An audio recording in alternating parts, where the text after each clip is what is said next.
দেখেছো বন্ধুরা, আমার বাড়িতে কি সুন্দর পাট শাক হয়েছে। আজ এই পাট শাকেরই ভাজা হবে। এই দেখো কত সুন্দর হয়েছে পাট শাকগুলো, দেখেছো? আমি পাট শাকের এই ওপরের কয়েকটা পাতা তুলে নেব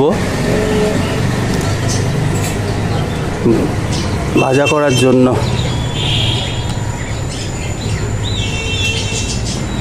ঠিক এরকমভাবে ওপরে পাতা কটা তুলে নেব।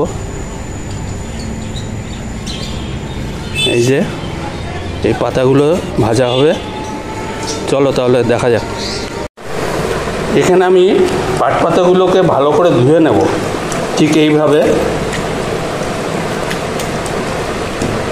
এখানে আমি নুন, চিনি, ময়দা আর হলুদ ভালো করে গুলে নিয়েছি বন্ধুরা। এবার আমি এর মধ্যে পাট পাতাগুলোকে চুবিয়ে নিয়ে ভেজে নেব। আমাদের তেল গরম হয়ে গেছে, এবার আমি পাট পাতাগুলো ছেড়ে দিলাম। এখানে আমাদের পাট পাতাগুলো তেলের মধ্যে দেওয়া হয়ে গেছে। এবারে একটু উল্টে নেব, এক পিঠটা হয়ে যাবে। এখানে আমার পাট পাতা ভাজা একদম রেডি খাওয়ার জন্য। এই যে দেখো বন্ধুরা, কত সুন্দর হয়েছে ভাজাটা। এবার আমি তোমাদের খেয়ে দেখাই।